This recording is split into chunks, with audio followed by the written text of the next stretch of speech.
the first candy is dots. That's Oh, wow. fucking go. Thanks.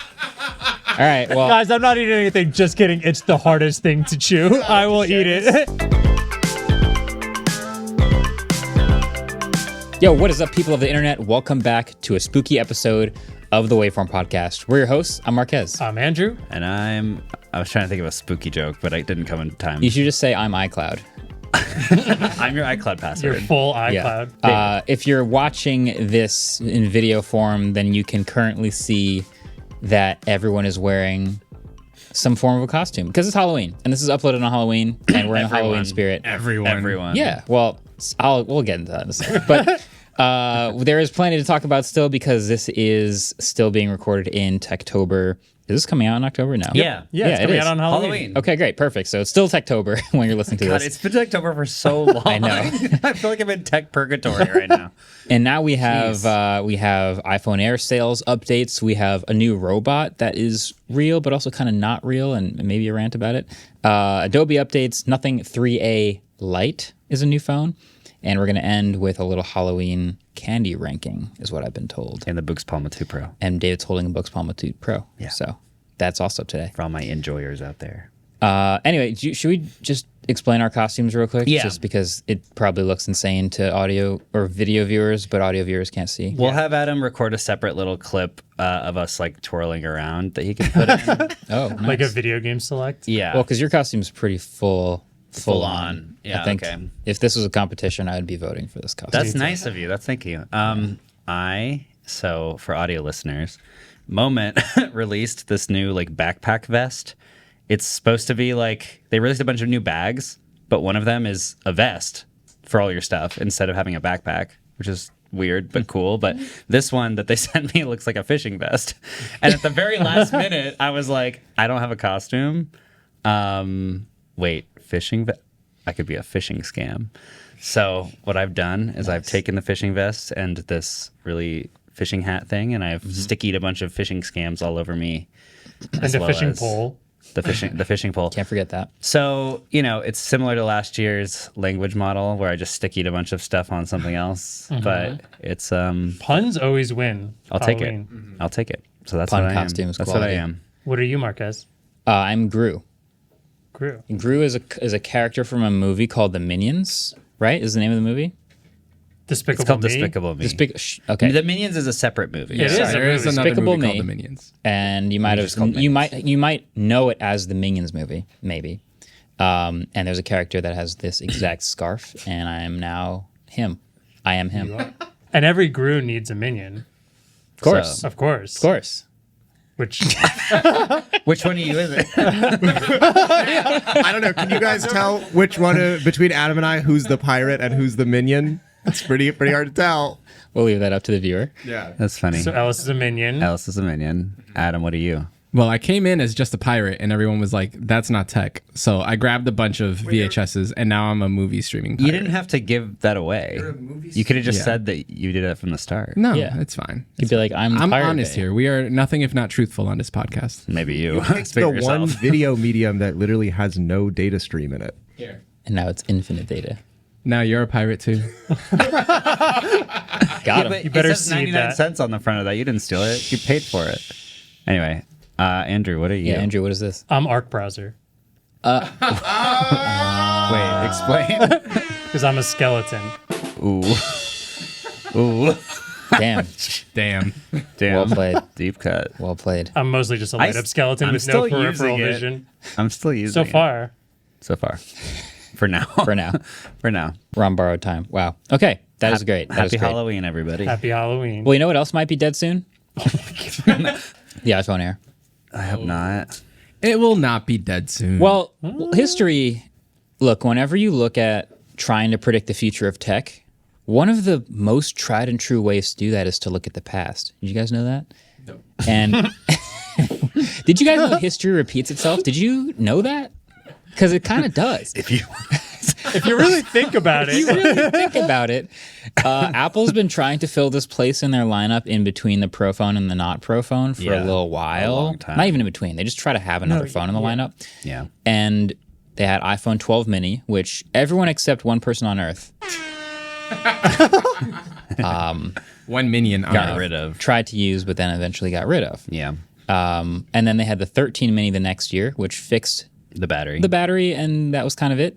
And sales were too anemic for them to continue, and it was gone after 2 generations.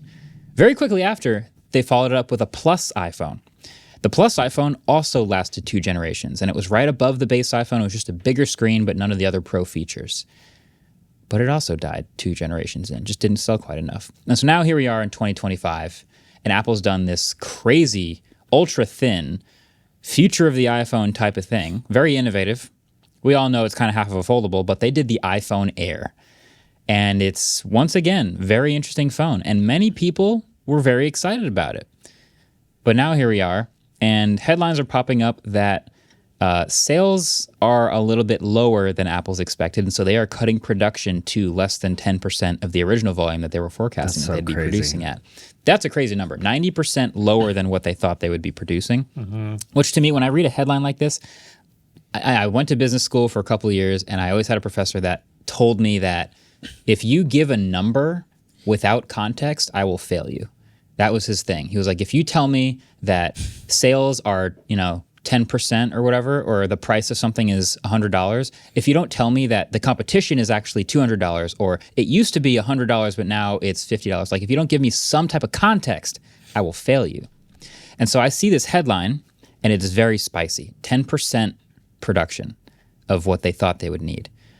What were they expecting, and what is the actual number? Because when I see the curves of iPhone Air, if I'm putting on my Tim Cook hat and I'm the logistics guy and the supply chain guy, I feel like iPhone Air would have a pretty big initial spike among enthusiasts willing to spend $1,000 on a futuristic iPhone, and then it would level off and lower over time. And something like the base iPhone would have a low initial spike, but then would have a longer tail as normal people who don't buy on day one find out about it and buy the new iPhone. So if I have that, I'm doing my math thing now. If you have that high initial spike and then lower, and we're still in the first month of the phone coming out, this expected spike up here and the actual amount could be dramatically different, but it could be the same shape, or it could be a different tail, or it could be, a totally different expected curve. There's a lot of possibilities that could match this headline of 10% production versus what's expected. That was me rambling. All of that to say, Well, are you guys real quick, surprised? Yeah. Just to go on that, it feels like with some other context, maybe that spike isn't that high, because just in a, if you're trying to pre-order an iPhone right now, if you can pre-order an iPhone Air. Are you going to wear this mask? It's just that your voice is a little muffled. Is it muffled? A little bit. Yeah, if you put it over. There we go. Oh, that does sound better. Yeah. Okay. Sorry. Yeah. If you're pre-ordering iPhones right now, you can get an iPhone Air shipped immediately. If you pre-order any of the other iPhone 17 lineup, it's a 2 to 3 week wait time. So makes sense. It So they feels like that underproduced. spike isn't a big spike off the top. And I mean, I know you said enthusiasts potentially buying it, but it's really hard to think of enthusiasts that would want to buy this over what we're calling the most pro iPhone ever. If I picture an enthusiast being that's what I'm getting. The Air is cool, Yeah. but I'm getting this sweet new. So I think that's always true about the Pro iPhone. You're always going to have a bigger spike at the beginning because that's what enthusiasts are going to get. The Air is interesting because it is more expensive than the base model, and it is worse than the base model. And so you have to be an enthusiast to decide to get that phone, to spend more money and get it because it's thinner and pretty and shiny and stuff. Well, you don't have to be an enthusiast. You could just really thin, pretty. I guess things. on month one, Yeah. I expect the average person to be just getting the base iPhone and not really spending the extra. Yeah. And if I'm an enthusiast, I'm getting probably the Pro, but also maybe the Air. Yeah. And it's also, the Air is super overrepresented in my Twitter timeline and on Instagram. And I feel like everyone who has the Air, I know they have the Air. And talk about This sounds just like the Mini. Sorry, David. I can barely see you. It does I sound promise. just like the Mini, But yeah. this is the Mini on Twitter. Everyone's like, no, this is the best thing ever. In our space, we love the Mini. Yeah. Long live the Mini. That's true. Sounds exactly like it. This quote of 10% did kind of blow my mind because anecdotally, I've been seeing a ton of iPhone Airs. And usually I don't see the brand new tech thing everywhere all the time, even with the brand new iPhone.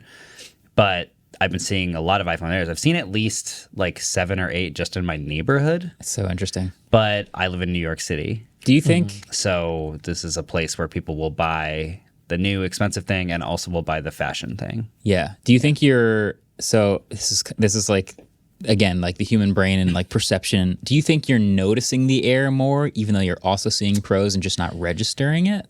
I see some pros. That's a real possibility because I've just been 'Cause you wondering notice. consistently. Yeah, Yeah. I mean you very much notice. So yeah, it's a possibility, but it's just the fact that I'm seeing them at all within the first month of it coming out is kind of like surprising to me. Yeah. I mean, anecdotally, the people that I know that would be buying the Air in my head all got the Pros and the Pro Max. I've seen so many pros because it's so easy to tell when it's sitting in like a car mount. You just see this bright orange big camera plateau like in your rearview mirror. You can just be like, that guy's got the Pro. That's pretty so funny. easy.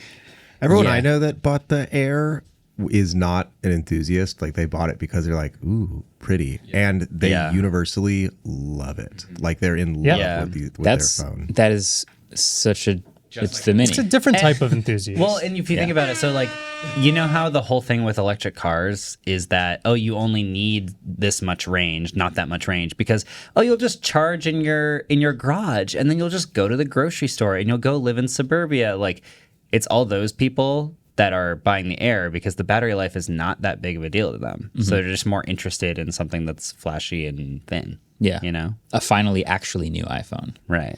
Yeah. Yeah, you know, in supply chain land, like what you said, Andrew, like the iPhone Air is available and that means they have extra stock and the other iPhones are not available for maybe a couple weeks, which means they don't have enough stock. In an ideal world, they're all available and have just barely enough stock for the exact correct amount of demand, which is why they make these forecasts and try to supply chain stock stores perfectly. And to me, they just slightly got the ratios off, or maybe more than slightly got the ratios off of what they expected. I do want to try to run this phone for a little bit. I just don't want to buy it. So I can't, I'm not willing to invest $1,000 just to like mess thought around about that with too. something. Yeah. Yeah. It's not worth it. It is pretty nice to hold. It is very nice to hold. Every time I pick someone's up, I'm like, But you wonder how long it's going to last before it wears off. Do you think the average person going into a store just picking up an iPhone that would potentially buy that would be worried about it breaking because of how thin it is? Do you think that's a concern? Someone who doesn't watch any of the testing, hasn't watched any of our reviews, they're just the typical. And Not do you if the think that would, salespeople are good. Yeah. You know, that's because good I'm sure point. that's part of their training. That's true. Like when A I used to work lot at Best Buy most Mobile, we would definitely. get like paperwork and stuff and like how the talking points on all the phones and stuff, you know? That's so interesting. Yeah, Apple stores, I know they do a good job of Yeah. that. And I bet carrier stores, them. Best Buys, things like that also are like very convincing. Oh, just get our insurance. Oh, just, it'll be fine. It's durable. it's definitely not going to break. And then upsell you on Apple Care immediately after. Oh, yeah. Yeah, it is titanium. Yeah. Seems pretty strong. Yeah. All right, well, we'll keep right. an eye on it. We'll see if this thing actually changes in trajectory or if it's almost dead. We'll find out in 2 years. All right. I also noticed I was liking a YouTube video recently. It was by the Autofocus channel. It was on a new Porsche 911. You like your own videos? I do. I should mention, I like every single one of our own uploaded videos. Do you vote for yourself in the school election too? I never ran, but if I did, you better believe it. Myself. Absolutely. Do you like your own tweets? That's the only thing that matters. Oh, no, I don't. Because Okay, that used to good. be a favorite button. Yeah. So I adopted that as like, I would like to remember this tweet for later. So I don't like my own tweets. It was a favorite button. Anyway, I liked an autofocus channel button, and I saw a small animation of a tire play, and I realized that YouTube has been giving us custom like button animations on various channels when it auto detects the type of channel that it is. I don't actually know if the waveform channel gets auto detected as a type of channel that gets a custom like button. I don't think it is. I think there should be a tech one also, and there isn't. Yeah. But there's like beauty channels and car channels and all sorts of other things that get custom like button animations, and I thought that was pretty cool. There's I like have a ton of sports ones. Yeah, do you want to go over the list? There's a tweet. Yeah. There's a whole list. Okay. Wait, Yeah. can I ask a question first? I real can't quick? read it. So. Yeah. Is this based on the video or like the channel? I think it's based on the channel, Okay. but that I don't actually know if that's true. I have a good or way to test this after we. Can you go through the list? Yeah. Yeah. Okay. So there's about 20. Motor vehicles get a car animation. Learning gets an idea bulb animation. There's music for music videos. Film. Travel gets an airplane. A basketball, a football, a cricket ball, a soccer ball, and a baseball. Cooking. Yeah. There's tennis. There's cat, which is, you know, honestly, yeah. Cat videos. Should have cat video comment. There's comedy. There is dog. There is horror, love, which I don't really know what that would mean. Romance, which is apparently separate from love. Weird. Thriller, which is separate from horror. And TV, which is separate from YouTube. So with that, do you think that's channel or tag based? I think it's the type of video. Yeah, I think Like- it auto detects the type of video. I would say it's the type of Do you think it video. does that by tags or by? No. I think it's AI. Can they get rid of tags? I think if you say certain words or have certain title, Yeah. then it's like, I yeah, think this it is a car auto-detects video. it. Yeah. I'm not getting this. Is this just on web? This is on mobile. I got it on mobile. I'm not getting it on Android right now. Oh, it's because it's on Android. Yeah, you know Google's on platform. Yeah. iOS only, sorry.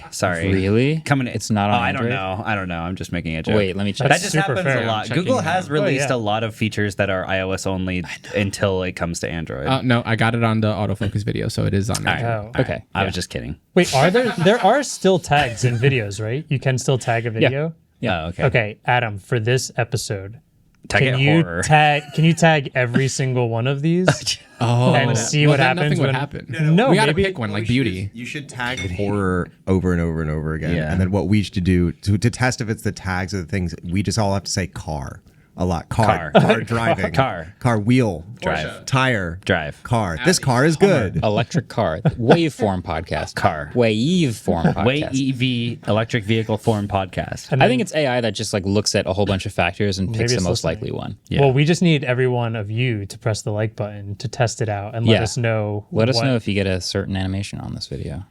That'd be sick. bro. I wonder if the clip gets different animation from the main episode. I don't know. What would it be, like a microphone exploding or something? Well, Or- there should be a podcast one because it knows what a podcast is. That's the easiest one to detect. we put it in a playlist called podcasts. Yeah. Like, I don't know what Yeah, more I YouTube. could do for them. That should be easy. A little microphone shows up. That'd be fire. Anyway, yeah, that's new. You know what else is new? Oh God. Okay. All right. Where do I start with this? So yesterday I'm on Twitter and, you know, as I am, I open up the website and I'm fed a whole bunch of random stuff. And one of them at the top was someone tweeting at me, "Hey, Marques, you should check this out." And so I scroll up and it's this tweet from a company called 1X. And it's about a robot called Neo. And it's this like 10-minute keynote video announcing a new humanoid robot that's available now. I Quote. said, "Oh, wow. Available now." Quote unquote. You can order this thing. And so I click on it and I watch the whole video and I kind of instantly understand that this is not real, but I close the video and I go home. This morning, I wake up and I come in and this video has 15,000 retweets, 26 million views, and many more people tweeting it at me asking if I'm going to review it and check it out and how excited I am that this is finally real. And so now I do feel the need to at least share some of my thoughts on it. And it's hard to know where to start because I have several opinions that I know are all over the map, and also some of them are controversial. So Yeah. where do I start? Do you want me to do we want to kind of like talk about what it is first? Yeah, let's let's describe do the what it video. is. Let's Okay. just start. You ordered it, right? Okay. That's where we. Please tell me. Okay. So this robot, it's a 5'6", 66-pound humanoid robot. Comes in 3 colors. pretty light. Yeah, it's pretty light. Comes in like this light cream color or like a light blue or a black color. And it's humanoid shaped. So imagine it's like kind of fabric covered from head to toe. It has a pair of eyes on the front, which are camera sensors. It has ears on the sides, which are microphones. It has little lights where the ears would be. It's like a walking mannequin. It's like it looks exactly like a walking mannequin. And the video shows it walking around in a kind of natural-ish type of way and doing chores all over the house all day. So it waters your plants. It vacuums the floor. It takes the laundry out, it folds it, it puts stuff away, it does the dishes, it cleans the toilet. It just lives at home doing your chores, and then when it's done, after the 4-hour battery life is up, it walks back over to the charger, plugs itself in, and docks. That is a very cool idea. Like, people have been, I mean, what's the Jetsons robot called? Like, people have been having this idea for forever. Rosie, the Jetsons robot. Like, this is an idea humans have loved, the idea of a humanoid robot helper for forever.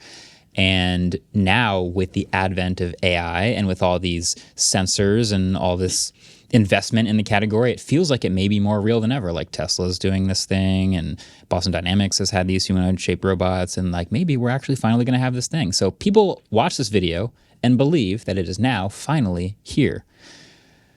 That being said, I also watched a Joanna Stern video. She has been with the Wall Street Journal for a little bit, and she got a demo in person of this robot. So they brought it to her, and it did a whole bunch of this stuff. She asked it to... Wait, she went to a demo area, right? Right. Yeah. So she went to a demo area, a little house that they set up, but in person, she got to witness the robot helping her. So it would take a glass and bring it to her with water in it, or it would, I think, load the dishwasher or something like that. A couple tasks that it would do. 100% of the things that were happening in her demo time were teleoperated. It was operated by a guy in another room with a VR headset and controllers. 100% of what was happening. So when you watch the video again, you kind of have to assume that some of what's happening in this keynote video is also teleoperated. There are 2 specific clips where they say, that it is autonomous. One of them is when the doorbell rings and they ask it to go get the door. And so it autonomously walks over to the door, waits for the person, sees the person, opens the door, backs up, and lets them inside. And the other is take this water glass that is now empty from me. And the robot walks over, takes it out of his hand, and walks away. Those are the 2 clips labeled as autonomous in this video. All of the rest, I assume, are teleoperated. So, where does that leave me? You could, if you wanted to, pre-order this robot. It's $500 a month or $20,000 for outright ownership and priority delivery. That sounds crazy on the surface, but I actually think that's a justifiable price for especially the type of person who's going to buy this, who sees this as just buying saved time. Not a ridiculous price. I have no problem with the price. The problem is it's a $200 pre-order, and they say they'll maybe ship it next year. And I don't believe that they will. Hold on, real quick. Where have we heard this before? Yeah. Can I just clarify really quick? When you say justifiable price, do you mean justifiable price of everything working correctly, or justifiable price of this, like, there's a good chance a lot of this is teleoperated and we're using you? Because he claims a lot of, like, it's not going to be that great off the start. Yeah, great question. Okay. They're selling the dream. And I think that the dream is worth the price. Right. I think that the fully working, fully autonomous robot where you leave home in the morning and you come back at night and everything is done and cleaned up for you every day and you never have to empty a dishwasher or do laundry ever again, that dream is awesome. And I think a lot of people are buying that dream. And I have no problem with the price of that dream. The problem I have is the thing that they're selling is far from that product. And, I don't know exactly in this video how much of this stuff is teleoperated. I'm assuming most of it is. But it's like, I can give some leeway on it being a little slow or a little clumsy. It's a first-gen product. This is going to happen. But if you're an early adopter, you want it to at least work. And I think what they're saying and what Joanna found out from talking to the founder and people at the company is that they're not expecting all of these tasks to be autonomous, even from the beginning. They're expecting some of the stuff to get stuck sometimes and to have a couple of issues, and then someone who works for the company will remote in and teleoperate the robot and peer into your house and fix it for you. And early adopters are going to have to be okay with that. Yeah, effectively, they're saying it's very confusing. In the video where he's talking to Joanna, he's like, it'll do most things autonomously when we ship it to you, but also we need to build a world model. So the idea is they want to build this world model, quote unquote, which is effectively being able to... General AI. Yeah, being able to train the robot to see objects, understand what they are, understand what it's doing, unload your dishwasher, do this stuff. But they don't have enough training data So what they're trying to do right now is they're trying to get these into a lot of people's houses because, of course, they've got some lab in the dog patch in San Francisco or something, right? And they have a few robots that are going around. They're like, okay, we are manually training on dishwashers. Now we're manually training on this. But in order for these models to be built well, you need like millions of parameters, like millions of videos. And they can't produce millions of videos fast enough. So what do? Yeah. Oh, we'll sell a robot that is in way more people's homes and will create the training data in people's homes, which so you're a beta tester. So you're selling a product for $20,000 that doesn't do the thing so that other people can build your product for you so that eventually you'll be able to sell it to people that it can actually do the thing. And even it's like on the hope that it can eventually do that because they don't have all the parameters and it's this like, don't worry, it'll work once we get all of this, but you guys need to spend $20,000 and teach it for us. This is the AI product problem. It's been happening before. This is what happened to the Humane pin. This is what happened to the rabbit, which is the promise of it working someday in the future is dependent on getting all of the data and all of the systems to work eventually. This is the self-driving car problem too. We can't sell you a perfect self-driving car until we have millions of miles of data of the thing being trained and working so that we have a perfect system to self-drive. How do we get those millions of miles? We let people beta test it for us and put it in their own hands, and hopefully it's safe enough that we can get millions and millions of miles, and then we have a self-driving Right, but at least the benefit of Tesla that they had was that they had a thing that people already used every day that was already a good product. So and they had videos of roads. And it was always recording video to be used in the training data. Well, Neo has this too. Because one of the things they advertise on their website is something called expert mode, where if you ask Neo to do a task that it has not yet autonomously figured out, you can schedule a time where a quote unquote Neo expert will teleoperate the robot, do the task, and supposedly contribute to this training. I'm going to schedule a time for an expert to come take the glass out of my hand. Dude, put it not just that, but that opens up a whole world of like, okay, so you're streaming video footage from inside your house to somewhere. Yep. There's a few things. He felt like he was kind of making some stuff up when Joanna would ask. He's like, oh, we could blur faces or just geo-lock areas inside of your house, which is like, I guess you could. And but I think to go on what David was saying is Tesla cars were at least cars and like operated as cars collecting data. This is a robot that literally can't do anything, I guess, except being scheduled to teleoperate. But that's just not a good product unless it has all this training data. Yeah, if this was like a good vacuum cleaner that you used, and then at one point it was like, by the way, you've used it enough now that it knows what your house looks like, so now it can clean for you. Yeah, that's different than put a robot in your home with cameras that someone has to operate. Yeah, and I will give them credit that like they control it with some Oculus Quest controller basically and a headset. It's cool, and it did have some pretty real time like movement, and they have some interesting things. And when the robot, like they pull threads inside of the robot to do the tendons, which is what allows it to be light so that it doesn't like fall on your dog and kill it. 66 pounds. Yeah, 66 pounds is quite light.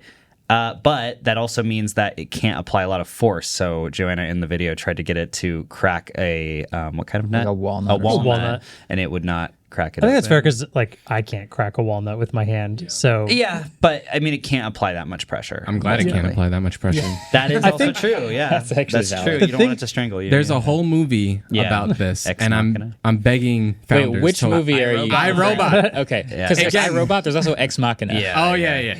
But I am once again begging people to finish the movies. What was I gonna say? It was impressive how it all works with the tendons and stuff, but then you watch any of the teleoperated stuff it does in Joanna's video, which you should definitely go watch. And I couldn't help but just thinking like, this is how Lane stumbles around the house, trying to learn how to do new things. She's learning her neural net the same way. Yeah, it does. I mean, the thing it opens, it opened the refrigerator and immediately hits itself in the face, and then has to like walk out. It tries to load the dishwasher. I think it took 5 minutes to put in 2 cups and a fork. And the way why does it matter? But the way it squatted down to get the dishwasher door is just like, it's not even close to being what a human would do to do these things. I worry less about the speed that it can do tasks, because if it's like doing it autonomously, then it's sort of in the like background. Yeah, it's like if it takes me 2 minutes to render a video or or an hour to render a video, but it's not due till next week. Agreed. I don't really care. My analogy is if you had, remember that analogy we had of like a crank computer? It's like if you could crank computer render a video like this in 15 minutes, or if you could just have it do it automatically in an hour, I would take the hour. Even though it's slower, I just don't want to have to spend I think that it was time. less about the time and more about just like how clearly it wasn't operating and how a human would operate to do any of those things, despite being controlled by a human in all those scenarios. So now we're expecting next year for it to autonomously learn how to react more like a human and do all of those things. When right now, in presumably a year within this launching, an actual human who knows how to do those things can't even control it correctly. That seems fair point. just not even remotely close. Have you guys looked at the FAQ yet? No. So I cannot imagine. Andrew, like going off your point of like how clumsy this thing tends to look, one of the things in the FAQ is like, can Neo cook for me? To which they're like, it's not going to be allowed to use your stove. Which is like, cool. That's good. That's safe. And then they're like, but Neo can help you clean up, which implies doing the dishes. They don't say do the dishes. There's a video of it doing dishes. There's a video of it The doing next dishes. 2 FAQ points are like, do not get this thing wet. Oh, really? Its hands are waterproof, Yeah. but it says the rest of the unit is not. And then there's an FAQ that says, can Neo be used outside? And it just says, contact with moisture may damage it. Oh my gosh. Which is funny because there's a video of it outside watering plants. Which also, I just want to add, love the idea that it could clean my toilet. You know, no one likes, actually some people like cleaning their toilets. There's like a whole TikTok thing. But is that knit washable? Like, I don't want it to clean my toilet if it just has poop and pee on it forever. You know, and I can't find that information anywhere. Interesting. Patinas. It also, she asked it. Joanna was asking the CEO some questions, and right after showing that it does dishes, he was like, "Oh, it can't pick up sharp objects." It's like, okay, it can do all my dishes except for knives and pointy forks. I'm cool with that though. I don't want it doing that, but that's not doing the dishes. If 10% of the dishes you can't do because now they're pointy.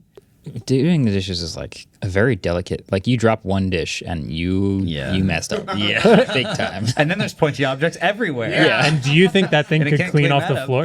No. I don't think that's cleaning glass up off the floor. God, I'm just imagining. You know how we have we've had 2 different types of robots here at the studio. We've had a robot vacuum cleaner, which we came back to in the morning and found it like wrapped in cables, like dying in the corner. And then we've had Astrobot. Oh God! Who's just which is like a little bit more capable. It doesn't vacuum, but it can like bring you a drink if someone is in the other room to hand it a drink first. And like it has a little security camera and it can rove around and be a helper and has an Alexa and answers questions. Even that was like it would still wrap a cord around its neck and like dive under a desk for no reason. So not a whole lot of success so far in this category. So jumping all the way to, I think basically my thesis is jumping all the way from where we are now, which is this is not real and it's 100% teleoperated, jumping all the way to this is a good product and it's mostly teleoperated and it actually saves you time is a huge gap. So why did you announce it now instead of when it's done? And the answer is both because we need to generate hype and raise a lot of money and because we need a lot of training data. And that is the AI product problem of 2025 and beyond. Like that's what happened to Rabbit. That's what happened to the Humane Pin. That's what happened to so many of these others, which is the product is not done. They had a dream and a really good idea and a respectable idea and are people working really hard on it, but they just didn't have the tech that was good enough to sell it as is. And so they sold us a horrible product that was not yet done, and that was their demise. My question is like how much funding do they have? Because instead of selling this for $20,000 or $500 a month when it doesn't really know how to do a lot of stuff yet, they should be offering to let people test it for them, or like paying other people to test it for them. You know, because they get enough people. I don't know. I think they would. I think the more than if you paid 20. The entirety of Twitter, would definitely sign up for this. 20 million views. I think we should say something nice. It looks soft. I think their marketing materials are really well done. I feel like the browser company kind of like introduced this like super soft, nice marketing style. Where everything's cream colored. But there's also a lot, like the photos have like a nice sort of high contrast graininess Yeah, to and them. even their like launch video was like a Super 8 video going through San Francisco. Like that's exactly what the browser. And I like that there's old people in the materials. I'll say something even though kind old of people nice. are not going to buy this. No. It kind But of young makes people are going to sense. buy it for their parents. I feel like this kind of humanoid robot might make the most sense for people who have a hard time getting around the house and might need some help. Yeah, but come on, have you ever met an old person? No. Like, helping old people. My parents are weirdly good at tech. I don't help them with tech that much, but I feel like, old people, struggle to find the email app on the iPhone. Like, I don't want to give them something that is completely LLM operated. Yeah, I don't want the current as it exists version of this product could be terrible for old people, but the someday the dream is complete version of this product might be awesome for old people. For sure. I feel like there's a lot of AI companies that sort of have this really weird posture where they're like, ha ha ha, wouldn't it be funny if it killed you?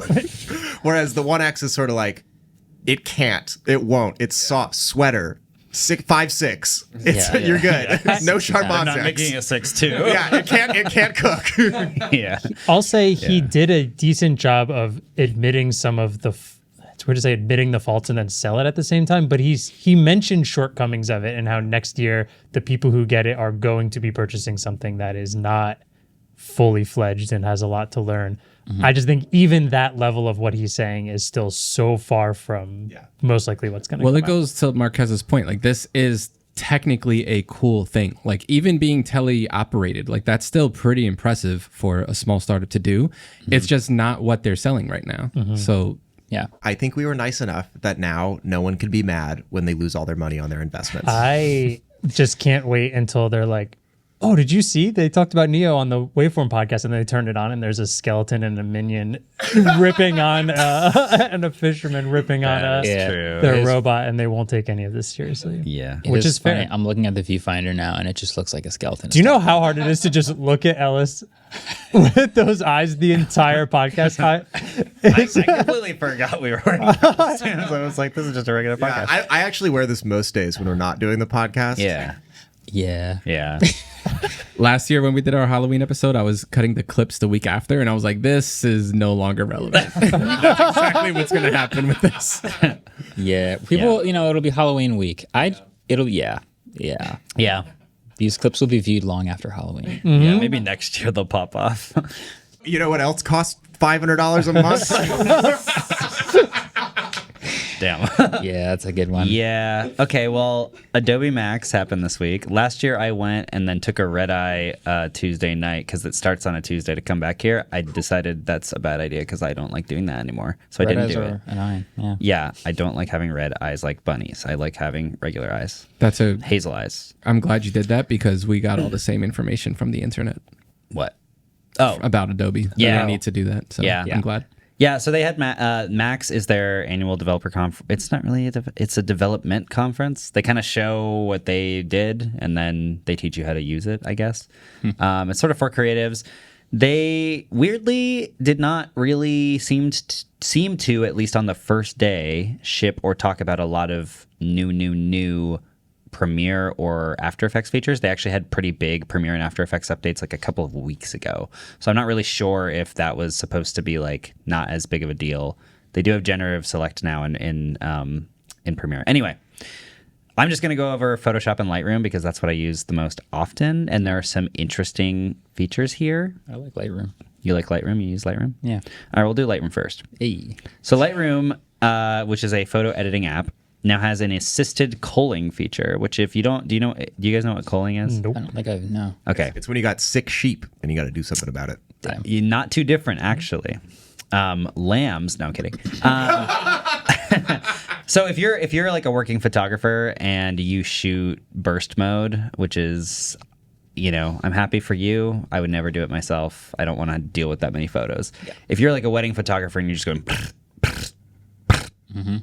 As they do. Those 1DXs. Yeah. When you go home and you have to like decide which is the best photo, that's really, really, really annoying, right? Because a lot of those photos, people are going to be blinking, people are going to be doing this, and having to go like ding, ding, ding through every picture is very annoying. So with image recognition, you can now understand, oh, this person is blinking. This photo is overexposed.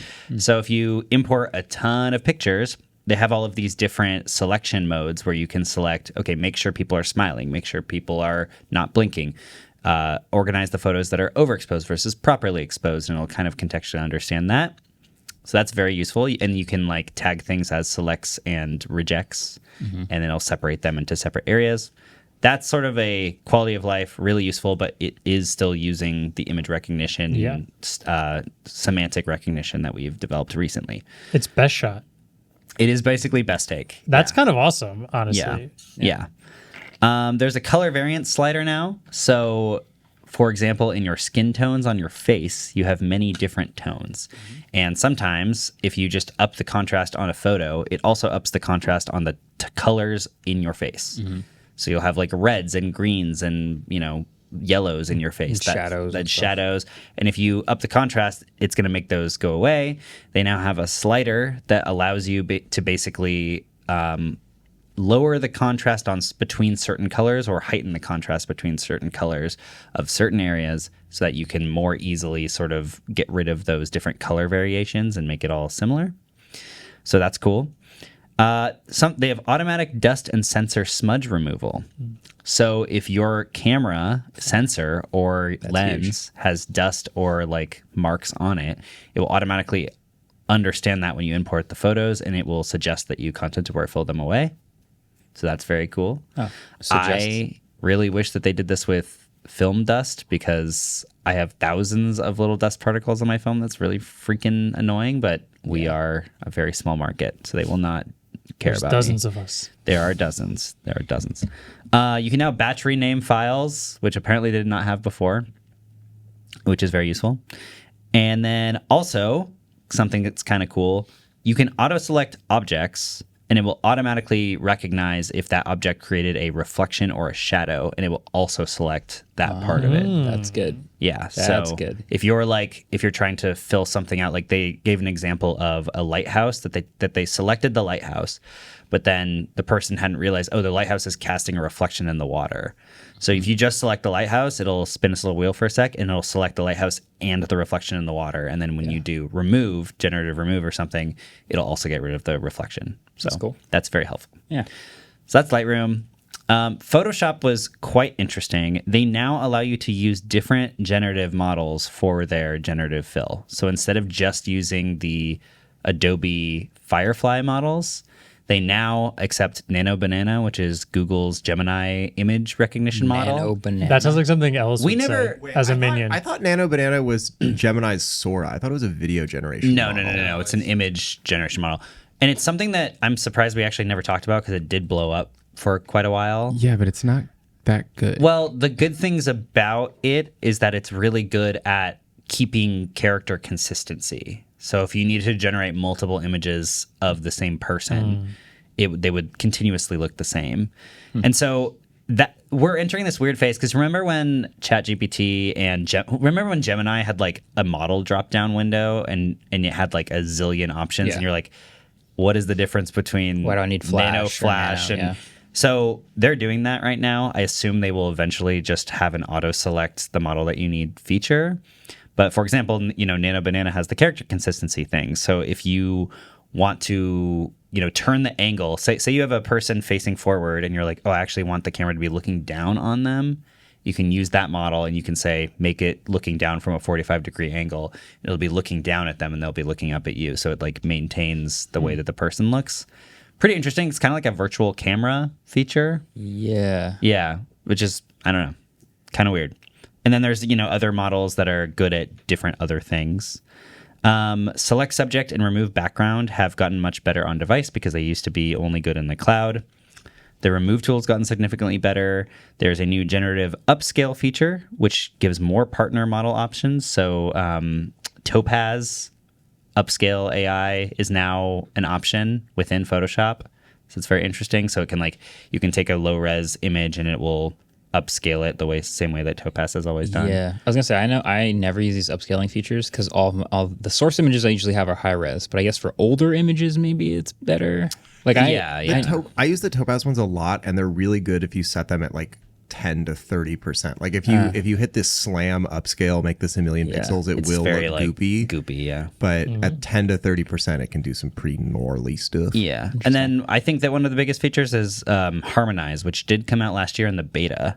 But Harmonize is basically you can take any PNG, you can drop it into any image, and you can hit Harmonize, and it will naturally make all of the lighting and the color of the thing that you dropped into the image just look like it's realistically part of that image. Oh, so Photoshop skills. Yeah, but like being good at Photoshop, but it just does it automatically now. Yeah, auto Photoshop. Nice. So I like that. those are sort of the main things. I definitely probably missed a few things because I went to watch the keynote and it was like 5 hours long.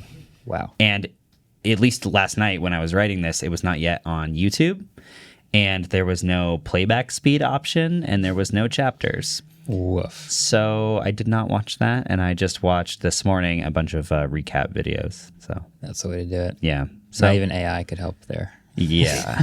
But speaking of AI, wow, we should just rename this to Wave AI Form or something. We talked I don't even know if we talked about this, but basically Miko is this new assistant for Copilot, for Microsoft's Copilot assistant.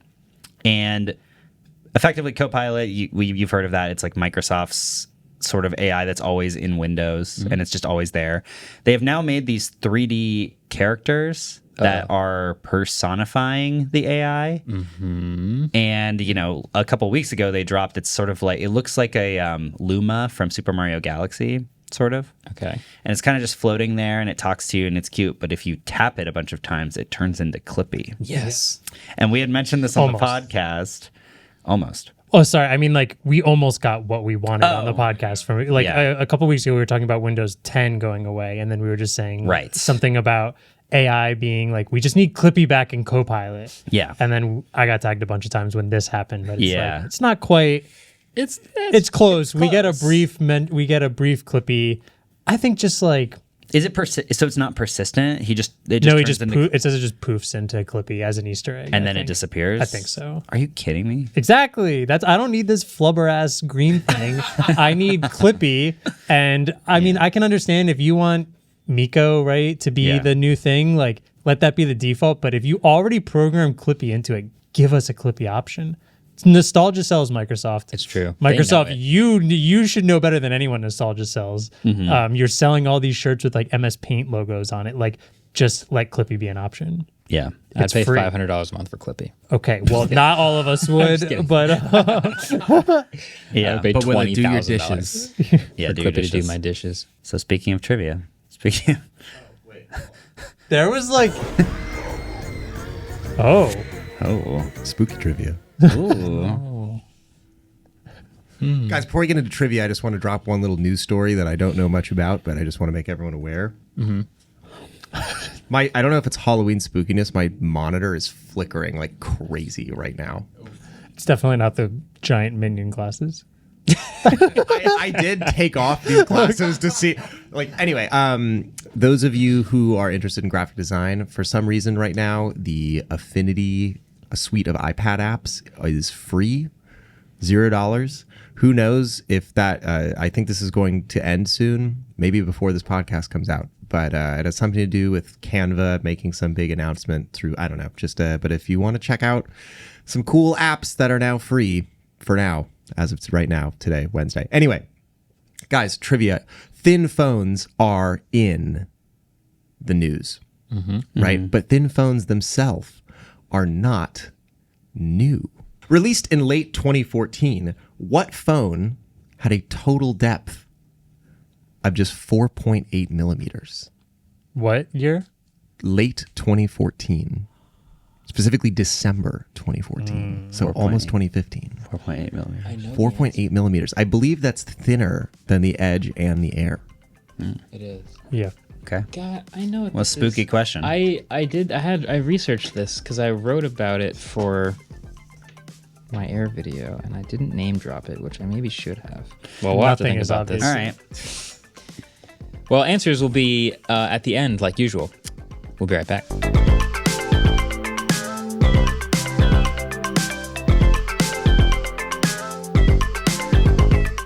Support for Waveform comes from Life 360. While a lot of us would like to think that we have control over everything, we know life doesn't work that way. But even though we can't predict the future, we can at least know where loved ones are if they need us with the help of Life 360. The Life 360 app lets you track your family members' locations in real time. Of course, knowing where your family is located can make coordinating daily routines easy. But with their tile trackers, you can also forget about the daily hassle of wondering where your child's backpack is or wondering where the dog has run off to. Simply place one on their backpack or collar and just ring it from the app to find it wherever it goes if it goes missing. So I've actually been using Life 360 tile trackers for a while. I mean, there's like a solid portion of my everyday anxiety that is just, where is X or where did I put Y?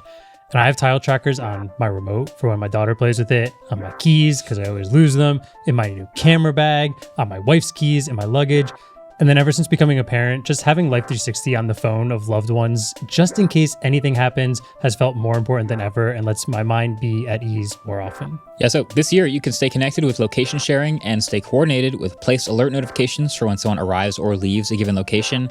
Family-proof your family for the back-to-school season with Life 360.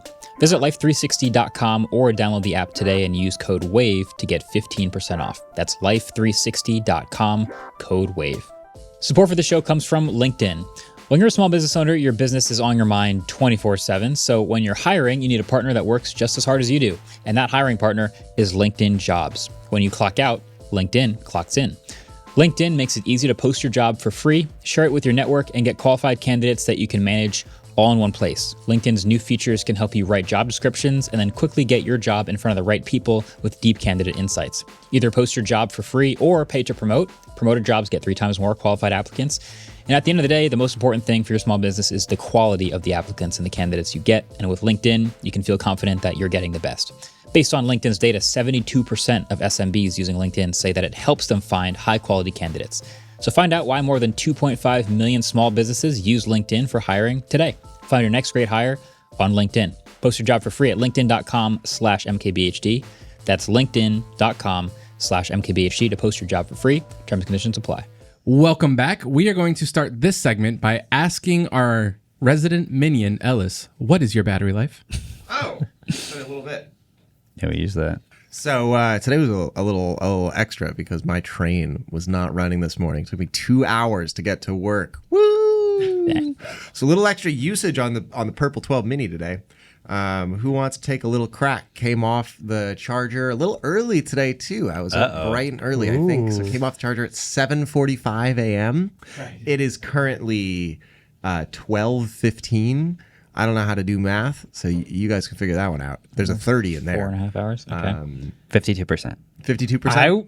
I literally was going to say 52%. Really? 52%. Yeah. 52%. Wow. I was thinking 63. 63%. I'm currently at 56%. Giving, I think that would make David and Andrew a little closer. What'd you say, Andrew? I was going to say that, but there's no way I can prove that, so David wins. Oh. Yeah. Well, it's gotta not be like it honest. was a trivia point, even though I wish it was. But you know what's not? 56%? The winning percentage of the Philadelphia 76ers, because it is at 100%. Unbelievable. Have the Spurs lost yet? No. And neither of the Thunder. Anyway, but this isn't a basketball podcast. Yeah. This is a nothing 3A light podcast. Hit it. Yeah, we got to talk about this. Okay. Nothing, when it came out, was a budget brand. And then they made the A series, which was their budget model for the budget brand. And I remember us joking around about how they made a budget line for the budget brand. And then they made a budget company that was a sub-brand that was Budgeter. CMF. Too budget, too furious. Too budget, too furious. And then now they have the Nothing 3A Lite, which is the budget of the... It's the budget phone... Budget version of the budget. Budget... the budget version of the budget line of the budget company... Of the pro version of the budget company. But not the budget sub-brand. That makes sense. Why are you confused? Somebody needs to do a hierarchy of all these phones because I could see it's very clear in my head how the Nothing Phone 3 could be above the Nothing Phone 3A. Yeah. And the Nothing Phone 3 isn't there a Nothing Phone 3A Pro? Yep. Yes. No. And is that below the Nothing Phone 3 or Yes. above the? I think it's below. I have the price. regular. Do you want me to read the prices off for all Maybe of the them? prices. Okay, yeah. And I want to acknowledge as well that this 3A Lite is almost the same price as the original Nothing Phone 1 launched.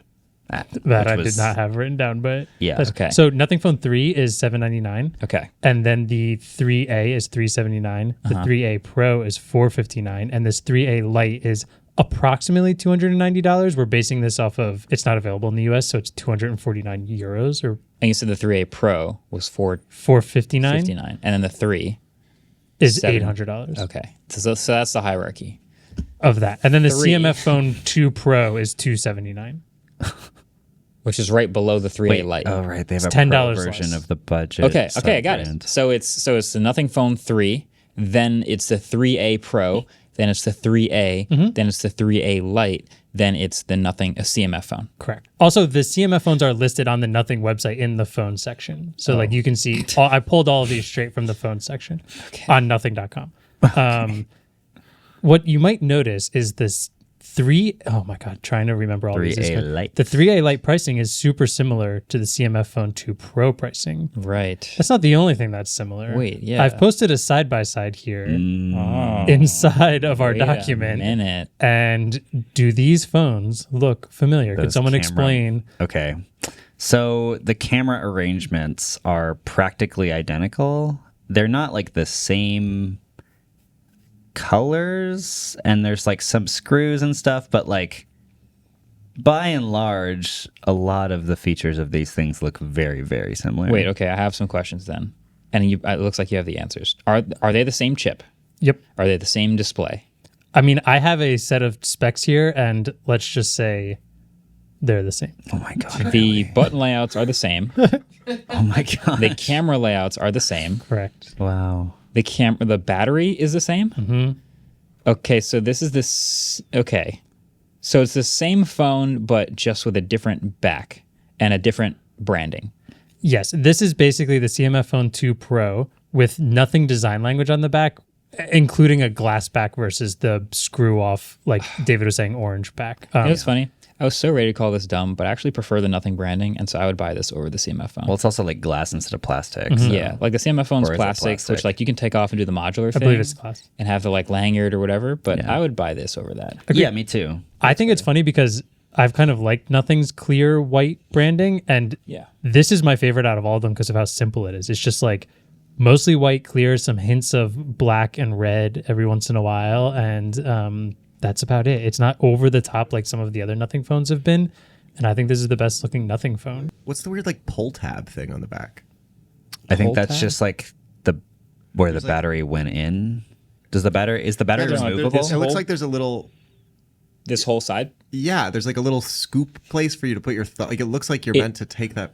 That's what it's supposed to look like. It's totally non-functional. It's just design. You're kidding. Of course. Yeah, it's just Let how me see it it. looks. Now Just- it's one thing to choose design over function, but to design something to look functional is psychotic. Have Well, you heard that's of the whole Nothing thing. before? That's their whole thing. No. Nothing makes designs that look pretty. That's not pretty. That looks like that. No. That literally invites you to stick your thumb in there. Yeah. That's their whole aesthetic is like there are screws under there which are supposed to invite you to unscrew things, but you never do that. You can't take this off and unscrew this. I don't know, Marques. Like there are screws that in all of our devices, and I don't feel No, but begged to unscrew them. That is like, look what's in there. I'll say most phones don't have they don't like visible screws. Yeah. Their aesthetic is visible screws. Yeah. And visible screws to me feels like, oh, I can open the back. You can't open the back. All of this screams I should be able to open the back, but you can't. And that's just a Nothing thing. You're losing me, Carl. They also, to go with the Nothing design languages, they've had glyph interfaces on a lot of other ones. This glyph interface is one singular white dot on the bottom, which at first I thought, wait, did we just get back notification LEDs? Like I remember on my Note 8, That'll be fun. I had one LED on the front, and like blue was text, green was email, yellow was Snapchat. Like I loved that. And I thought this was that again. It's not. In fact, when you go through the setup process, it says new glyph interface, and I'm waiting for an animation to happen. And then I click next, expecting the animation to go, and it just goes into the essential button. Oh, this could be so much cooler. Okay, so so if video viewers are looking at this, there's a dot on the bottom right corner down here of the phone. It's a white LED. Oh man, so you can do the like essential notification thing, where if a certain app notifies you, then it lights up, which is some information. But if this was a multicolor LED, I know I would be raving about this. I would too. I'm so happy The about this. simplest thing. Oh, that's so close. It's funny that one multicolor LED would be better than every glyph nothing's ever done before, and they still didn't do it. God. I wonder if you could hack that, if it's actually like an RGB LED, kind of like the Nexus 6. Was the Nexus 6? I forget. It was One one of the Nexuses That was it was Shamu, yeah. Oh, you're saying which one had a multicolor LED? There was one that had a LED. They advertised that it's just a white notification LED on the back, but it was actually a multicolor LED. They only used the white light, but there was within Cyanogen Mod, you could assign different colors to different app notifications. Damn. Because they were able to actually do that. So Those are the days. maybe this will be a thing that people can figure out. Hopefully. Yeah. I have S. Nexus S, but I did it on my phone. I didn't have a Nexus S. I don't know. Whatever. I have one other interesting thing about this. So this is the first device that Nothing is launching with the feature called Lock Glimpse enabled by default. If you don't know what Lock Glimpse is, it's a setting that's been on I think it was in Nothing OS 4.0 beta, where essentially you turn it on, and on your lock screen now it changes every time you kind of turn the phone on and off, which can also sometimes go onto linked articles and what everyone's assuming are going to be paid ad spots for Nothing, which on the beta release, the community was really upset about it, to the point where 3 days ago, which would be, I think, the 26th, today is the 29th, Nothing released a statement saying, guys, pump the brakes. This is opt-in only. You have to go into the settings. You have to opt into this. It's not going to take over. And then full well knowing that 3 days later, this phone gets released with it turned on by default. I checked, I set up the phone. It's on by default. So presumably you now have, not only does it come with TikTok, Instagram, and one other preloaded onto the phone. Oh my gosh. You get Lock Glimpse pre-defaulted on this phone, presumably to make it cheaper. So it's $10. You kind of think like, is this worth $10 more than the CMF Phone 2 Pro, which kind of feels like it if you like the design and the glass back, but It also shows ads. it does. I mean, you can turn it off, but it's It was on by default like that. it was on by default like that. Yep. It's funny because the article I read said this is a slippery slope, and it's like, wow, that slope is slick, because 3 days later it is already defaulted on. Dang. Welcome to the Nothing CMF 2 Pro 2. I think Ultra. even as a joke to mess that up, I messed it up. So I don't even know what I just said. It would be the Nothing Phone 2 Ultra. The CMF. The CMF phone. So CMF, it would be the CMF Phone 2 Ultra, because it would be right above the CMF Right. Phone 2 Pro. You know what else is a 2 Pro? A baby. Oh, Wow. he was waiting. All Wow. my ink, Bring it out. all my e-ink enjoyers Bring it out out. there. All right. You know that we are big Boox fans over here at the Who's Waveform we? podcast. More than one of us. Me and Ellis.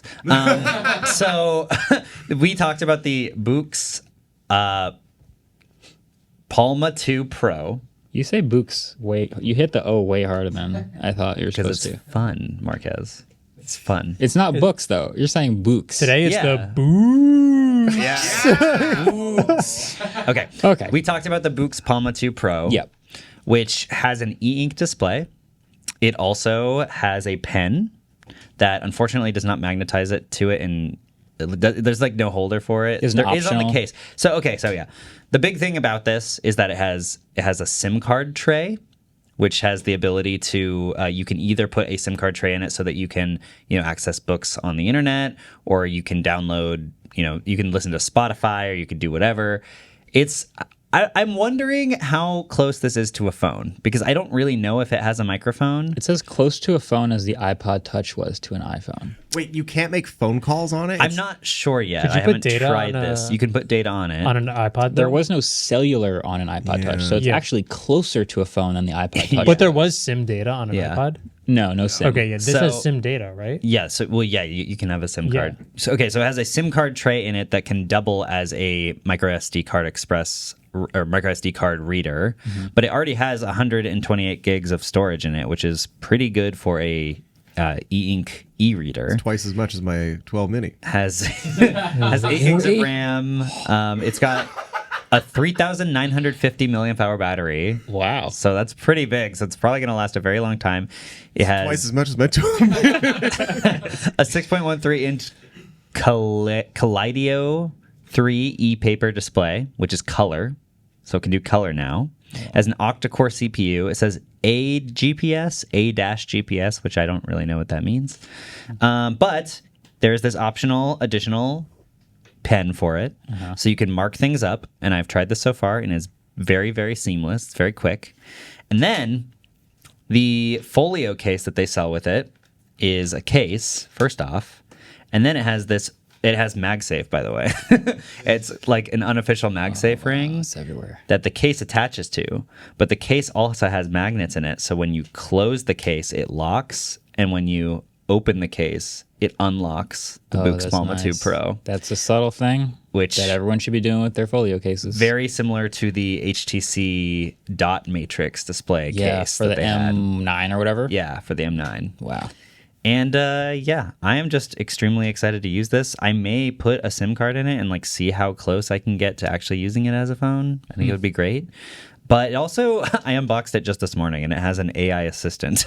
Oh, I'm not really sure of course. what a reading Summarize this tablet- book for me. Yeah, that's what I would be like. Please don't summarize anything I'm reading. Yeah. Oh my God. So there That's is crazy. that, unfortunately. They were What's it so called? close to perfection. I know they didn't put an area for the pen anywhere on the case, which is kind of annoying. I feel like they should have had like a loop on the front, but it does magnetize to it. So if it does magnetize to the front and it's pretty secure, it doesn't really feel like it's going to fall off. So hopefully that wouldn't fall off in like a bag. But that's a coincidence.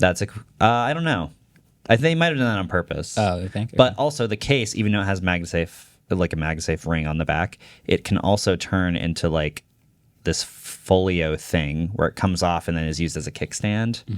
I again am not really sure why you need a kickstand for your phone-sized e-reader because you're not really going to be watching videos or TikTok or anything on it. color. But it is color, so you could. Yeah. Anyway, I'm very excited about this thing. We've been talking about it for weeks, and I believe it's $400. Damn. Which is a bit expensive. It's a little bit more expensive than the previous Boox Palma Does 2. the pen come with that $400 or is that separate? Negativo, my friend. Yeah. Yeah, the InkSense Plus bundle, which is the pen. Oh, it's only an additional $30. These names are wild. Oh, so the $30 comes with the case and the pen. Oh. Wow. Sorry. The ink, InkSense bundle. the pen and the case come for the $30. Yeah, so it's $400 just for the Boox Palma Pro 2. Somebody has to rewind 2 and Pro. play what David just said. Oh, so the $30 comes with the case and the pen. Just you get $30 with the pen and the case, which would be really sick. They just give you $30 with everything. That's If you awesome. pay an extra $30, you get the case and the pen, which I think is a pretty good deal. Okay. Yeah, and it comes in black and white, but the black sucks and the white is awesome. So You said writing with the pen's pretty awesome. right? yeah, the pen has pretty seamless, pretty much instantaneous feedback, where it's just like it just shows up on the screen immediately. Can we try? Yeah, we can try it. You Create. should hold it up to the microphone for the ASMR of the pen on the surface. Is this Pretty like good. a nice like feeling surface to write on? Yeah, definitely. Kind of sounds nice. It does sound nice. Like Yeah. anyway. Wow. I'm excited. I want to mainline this for a while because I've been Etch a using Sketch. the Boox Palma 2 for a very long time. So There you have it. we finally got it. We did it. I want to play with that later. What's the name of the AI assistant? Does it have a name? It just says AI assistant. Yeah, I don't know yet what the AI assistant does. I'm surprised it doesn't have a name because Boox is already like a pretty creative name. You'd think they would have went hard. His name but- is like Pager. I don't know. Can we do trivia, please? Yes. Spooky trivia. Boox also makes like tablets and stuff under the Boox brand. Just saying. Cool.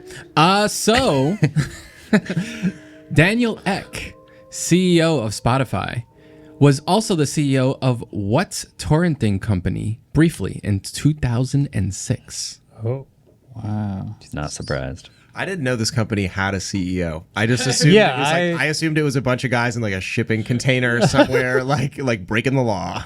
Full credit, Eric told me this morning, and I did not believe him, and I looked it up, and it was true. That's good. Wait, a torrenting person turned into the Spotify? Correct. That's fantastic. Incredible. That's so good. So no matter what we write down, it's going to be pretty incredible. I feel like all the torrenting sites at that time looked exactly the same, with just a different logo and color scheme.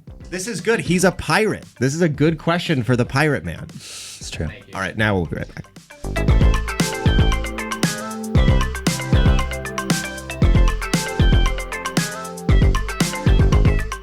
Support for the show comes from Miro. Look, AI can be scary, and not in the cheesy B-movie kind of way that we all love on Halloween, but it's just that AI, like any new technology, can be intimidating. Miro actually did a survey showing that 76% believe that AI can help them, but 54% struggle with actually using it. That's why Miro made their innovation workspace. It's an intelligent platform that brings people and AI together in a shared space to get great work done fearlessly. Miro's innovation workspace can help your teams be faster, more productive, and more effective. Miro AI turns all your disparate pieces of data, like sticky notes or screenshots, into usable diagrams and product briefs, data tables, and prototypes, all in just minutes. You don't need to suddenly become an AI master with the ability to generate the perfect question or prompt. The work you're already doing on Miro's canvas is the prompt. Help your teams get great work done with Miro. Check out Miro.com to find out how. That's Miro.com. Support for this show comes from Zapier. These days, everyone is talking about AI, its possibilities, its effect on the economy, its philosophical implications. But more practically, you may simply want to know, how can AI work with the day-to-day needs of my business? If you're looking to integrate AI into your business but don't know where to start, Zapier says they're here to help. Zapier wants to empower businesses everywhere to create processes and systems that let computers do what they're best at, and in turn, let humans do what they're best at. Zapier helps you automate the most tedious parts of your day-to-day job with over 7,000 integrations and service offerings. And Zapier means you and your team can actually reap the benefits of AI, not just talk about it. Zapier is for everyone, tech expert or not. No IT bottlenecks, no complexity. In fact, 3.4 million companies are already automating with Zapier to streamline their RevOps, marketing, sales, IT, HR, and more. Join the 3.4 million companies already automating with Zapier and transform how you get work done with Zapier and AI. Get started for free by visiting zapier.com/wave. That's ZAPIER.com/wave.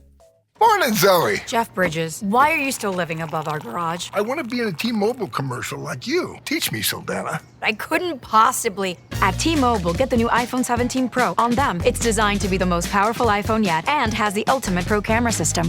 Impressive. Let me try. At T-Mobile, you can save up to 20% versus the other big guys. You heard them. T-Mobile is the best place to get the new iPhone 17 Pro on us with eligible trade-in in any condition.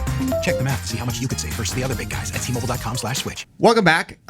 So those of you who are familiar with how we do things here around the office may know that we record this podcast right before eating lunch, which is why the third segment on today's show is going to be making the hosts eat a ton of candy at 12:36 p.m.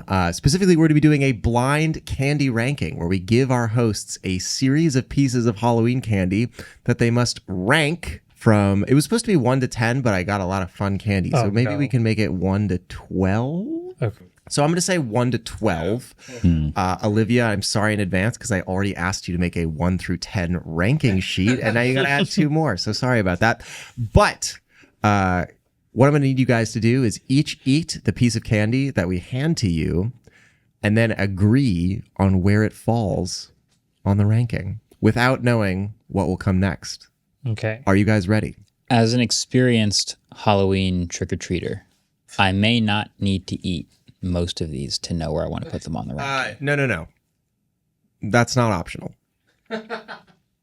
We are working together on this, correct? You are working together on this. Okay. You must come to a consensus of where everything ranks. Should we get a baseline between the three of us of just out of the blue, what is your favorite piece of Halloween candy?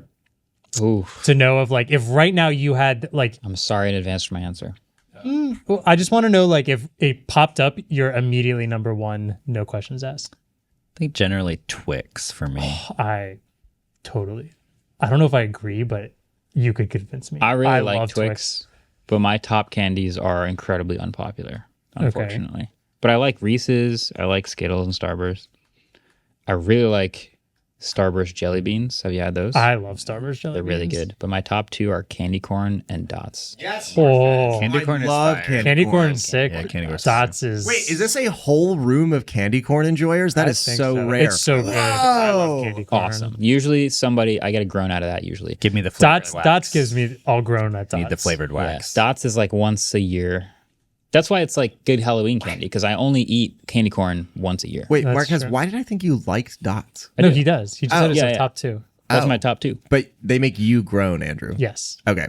Well, It's a lot of chewing. on that note, the first candy is Dots. Oh, wow. Fucking go. Thanks.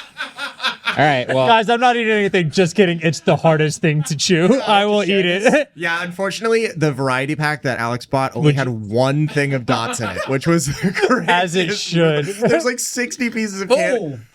one. Okay, I will say those are better than I remember. There you go. Similarly as chewy. There's a little bit of aftertaste along the lines of the stuff the dentist used to clean your teeth. That's Which isn't my favorite, but it's pretty good. I don't think I can agree with one. It's not one. It's not one. I like it. I'll go. top two, and it's not two. You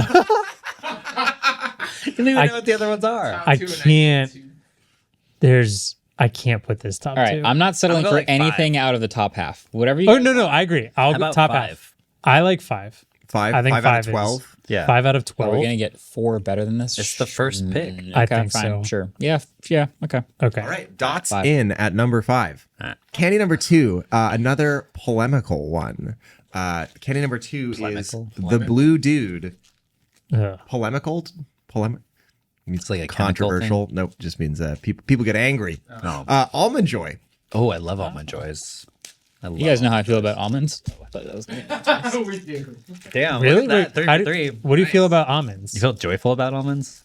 I didn't tell you how I feel about almonds. No. Oh, I think you could just get rid of almonds and nothing of value would be lost. Whoa. Oh, I my God. love We've almonds. already this conversation again. Besides the water. I can say I will be with you similar to the rankings because I'm not a huge coconut person. This is so good.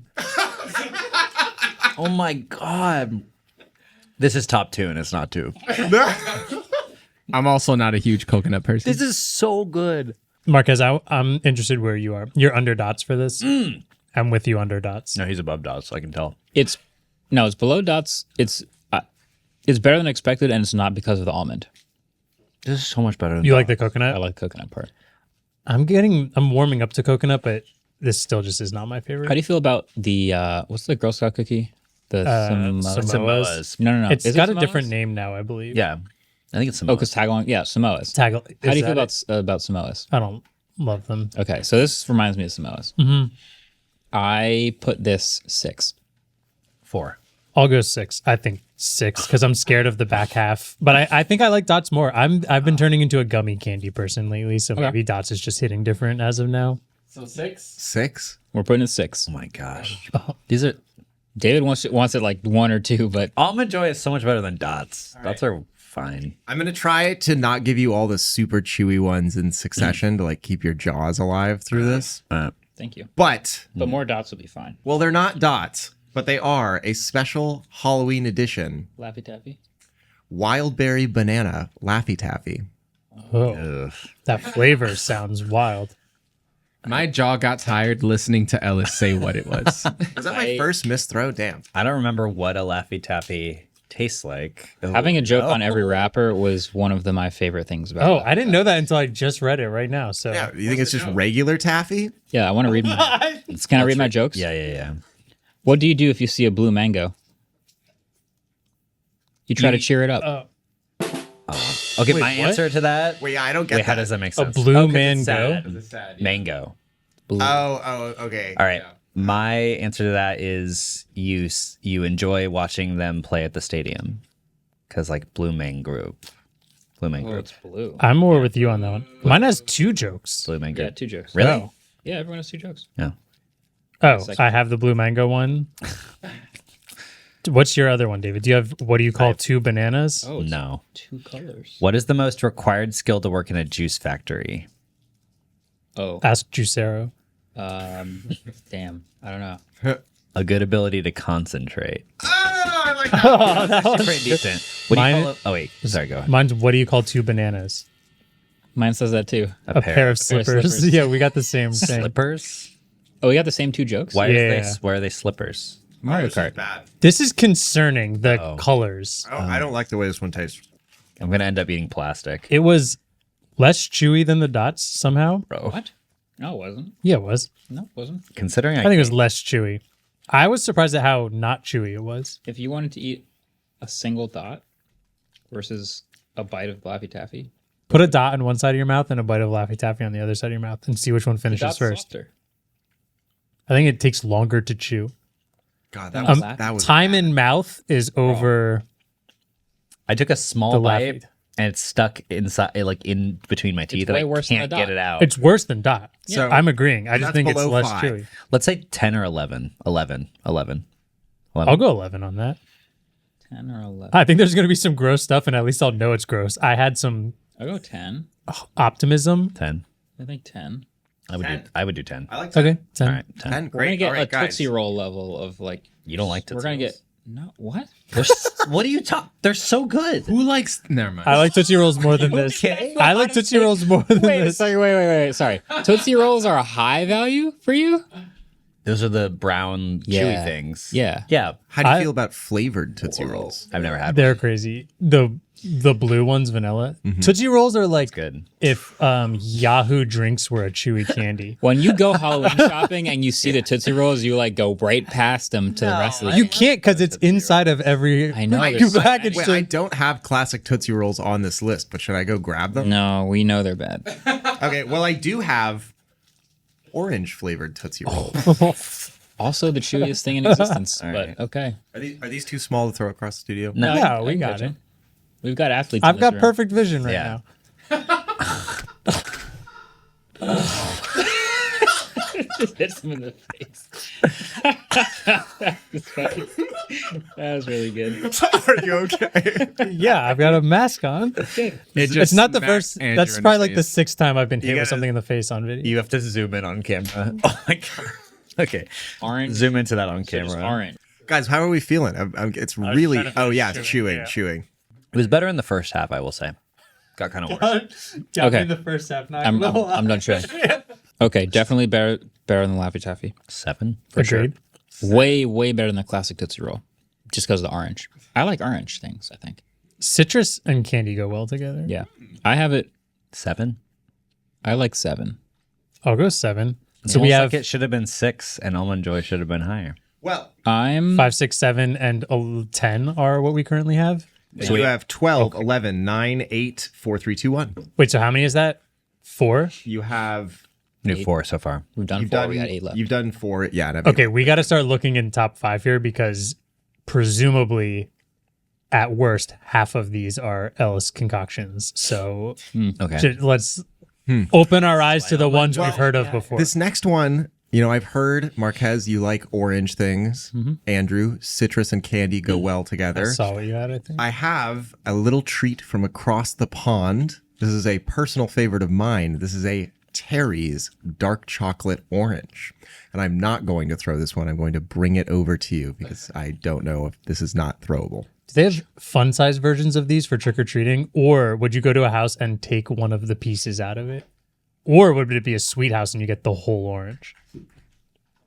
Ideally, the whole orange. That's a sick house. Yeah, that's like the one you want to go to. Yeah. That's the one where, like, when you're walking around later, you tell your friends about, and you're like, go to that house because they're giving out whole. Oh, this is treats. an enormous piece of candy. Have you never had one of these? Oh, no, They're- it's my father-in-law these are loves these. so They're good. So really it's the good. size of an orange, but it's a bunch of slices. These are And so good. even each individual slice is like pretty big. I just shocked myself on the Mac Studio and my screen stopped flickering. Okay. So I guess I regrounded it. Andrew's enjoying it. I love this. This isn't just as good as I remember. We might disagree on the ranking then. Well, here's my thing. This is Halloween candy rankings, correct? This is very good. Yeah. I'm wondering in the Halloween list where this is. Is that a different list? I feel like it's just a list. Getting it at while knocking at the door on a house. I'd be very happy if I got one of these. True. You get the whole thing, the whole ass orange thing. definitely And then your prefer mom's like, this you can have one piece of candy tonight. You just rip open the giant orange. Giant orange. Okay, I I'll prefer this to the fruit chew. I'll admit I'm not a big dark chocolate person, so this is low for me. This is below the Laffy Taffy. Really? Below 11 Laffy or Taffy? 12. Yeah, this is I have to have this as. maybe it's a 9. That's unbelievable. 4. This is top 5 for me for what we currently have going. Guys, It's above everything. I need a consensus. And unfortunately, but you don't have anything between 4 and 8 available. So you need to make a call. Is it top 4 or is it bottom 4? Cannot be. I think it's Where are we? I guess it's 8 then, because I can't. This is not better than Dots and Almond Joy. This is Do you better know- than the orange Tootsie Roll. What's coming next? This is but I don't like dark chocolate. Like I specifically don't. If this was milk chocolate, I might be okay with putting it 4. Okay. Well, can you put your taste aside and imagine a milk chocolate? Or imagine you liking not dark the game. chocolate? It's not the game. I'm coming up from 11 to 8. I guess technically we're going the same amount of way if David and I said 4. It's about the same. So I All think, right. I think We're going to regret this 8. Number 8. okay. Come on, man. Ocho. Anyway, guys, you know what's better than candy? I'm looking at Ellis. I am nervous about this. Money. Baked More beans. Oh God, why? Specifically, No one gives this out on Halloween. Boston baked beans. Yeah, boy. Wait, what? This A is not. candy I have never heard of Really? before yesterday. Where'd you find it? I found this at Economy Candy in Lower Manhattan. Whoa. Like with One the of rest of those the Halloween novelty- candy? I spent company money on this, but it was still a really great experience. So I get they should have a shout out. Economy Candy. Economy candy. That feels like where you would find baked beans as a candy. That is, in fact, where I found baked beans as a candy. Anyway, you guys don't have a nut allergy, do you? No, we already ate the almond joy. I'm Yeah, that's your I'm 4 candy bars late to that. Wait a question. second. You guys have a nut allergy.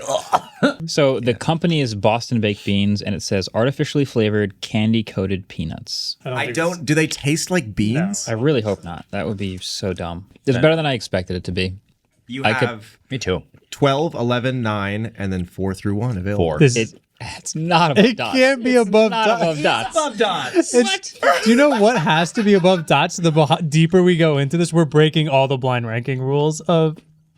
I mean, Look, come on, either there's 2 possibilities here. Either Ellis saved all of the good candies for last, or Ellis somehow found 4 even worse candies than these, and our rankings will be upside down, and that's okay.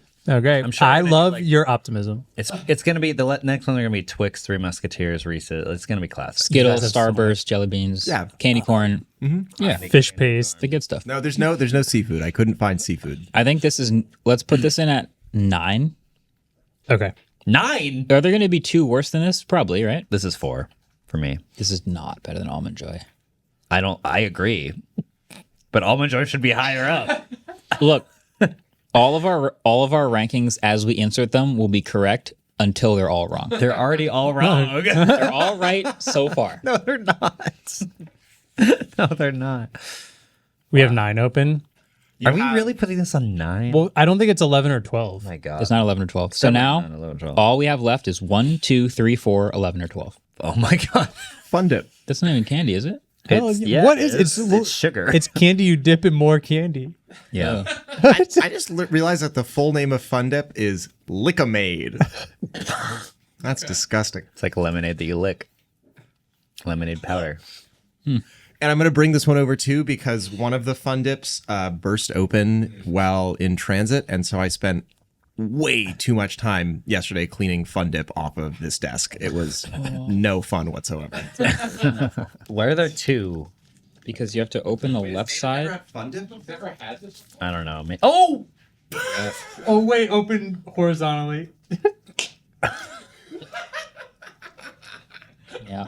That's David, this is your first Fun Dip? Okay, so David, inside that package is a stick made out of pure white sugar and then a packet of powder, which I assume you've just discovered. Yeah. You lick the sugar stick and then dip it in the powder.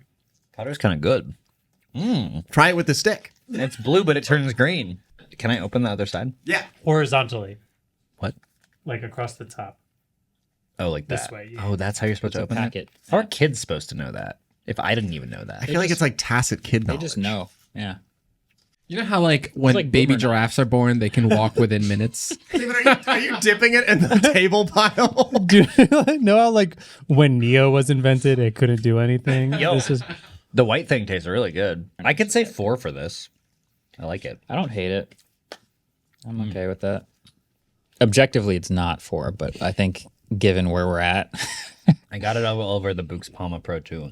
I like how they were like, hey, we could just make the stick with the blue sugar and you would just eat it. I think I would. Put They're like, no, let's make a slightly worse tasting for sugar this. and now dip it in the blue sugar. Yeah, I have my own rankings here as well that I might share after. But yeah, in general, we only have 1, 2, 3, 4, or 11 or 12 open right now, and this is not worse than the Boston baked beans or the Laffy Taffy. So I guess it's 4. 4. I'll go 4. 4. Unanimous 4. Unanimous 4.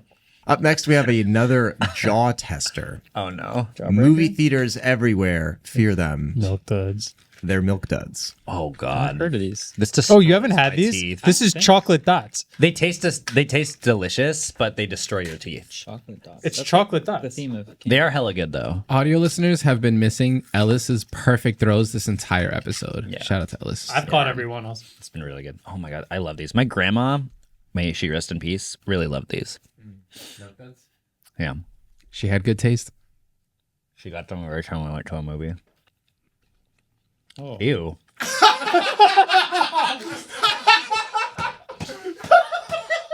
Kind of just like plastic a little bit. Okay, it gets better. Does it? I don't know. These are the chewiest. Sorry, Grandma. I don't know. I don't know about that.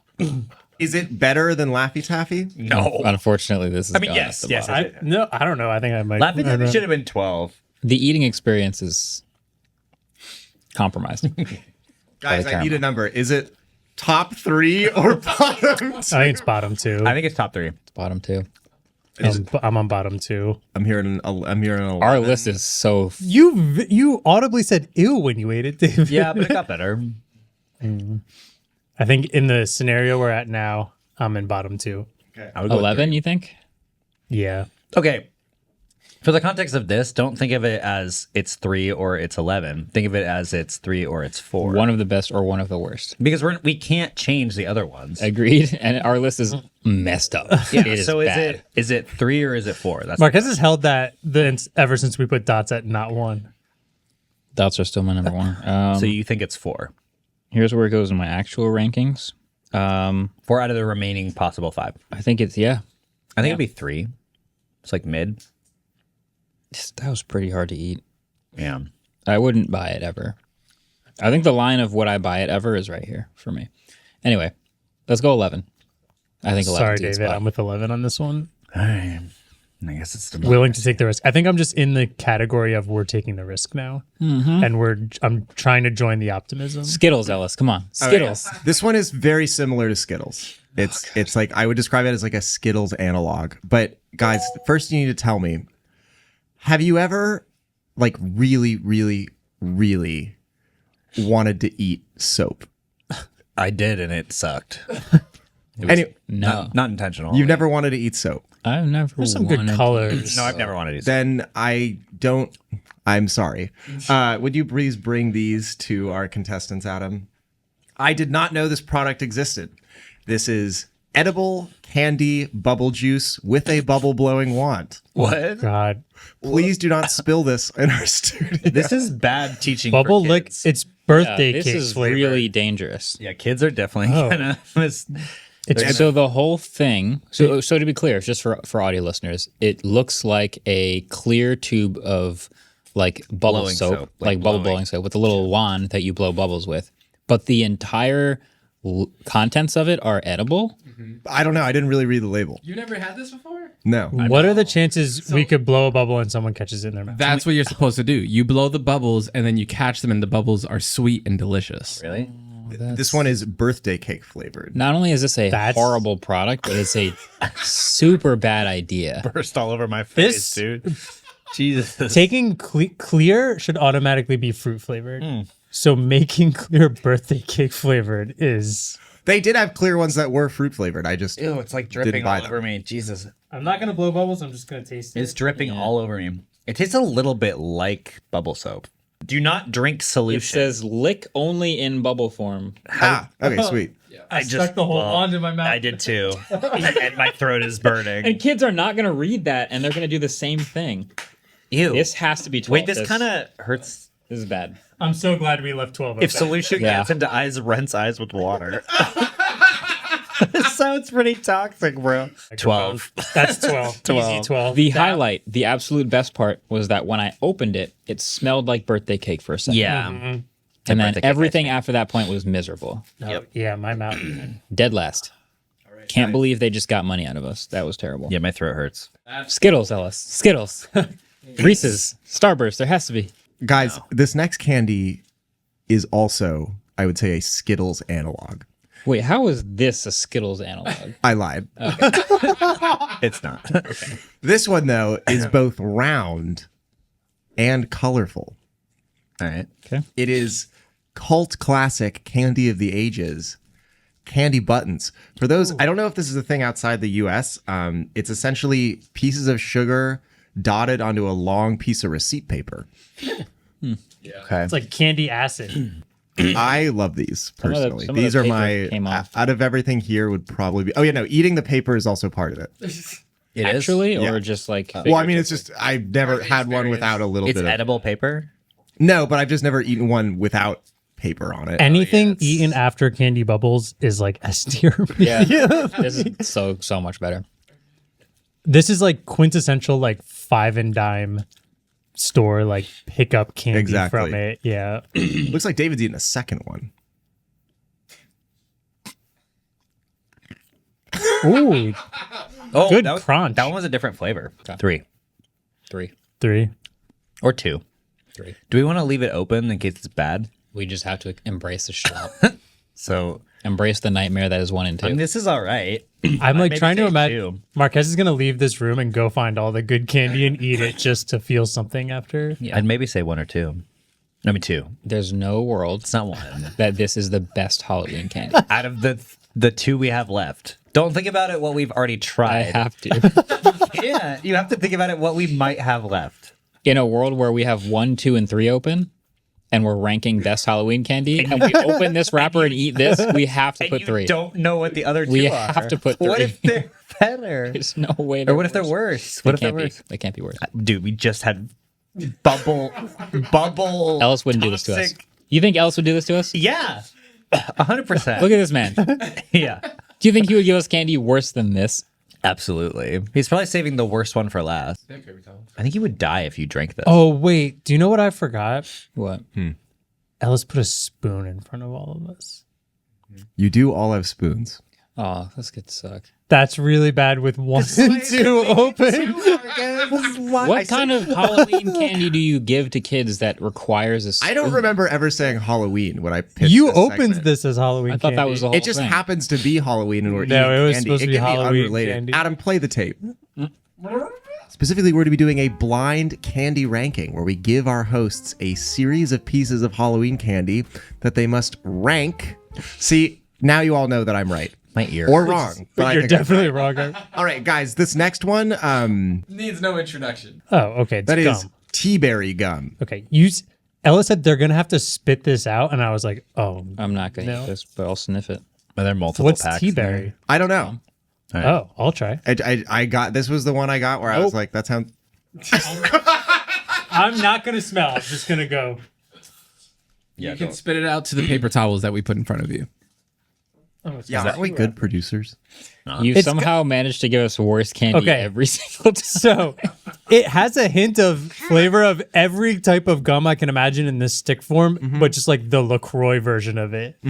Like I almost get a sense of Big Red. I almost get a sense of Spearmint. Well, is it number 1 or number 2? Unfortunately, with the way things are trending, this probably should be number 1, but this is number 2. Yeah, see my perspective. Look at this list. Are you proud of Look at this list. Are you asking if I'm proud of myself? Look at this list. Marques, this could have been number 3. Just saying.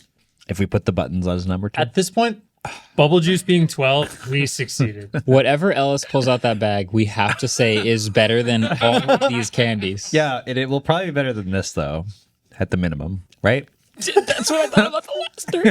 Okay, we'll see. We'll see. All right. So what are you doing? Putting it 1 or 2? 2. 2? All right. Tea-berry gum at number 2. I'm ready for the chaos. Gentlemen, All right. get out your spoons. The best candy Is it ice cream? as chosen by you. Yeah.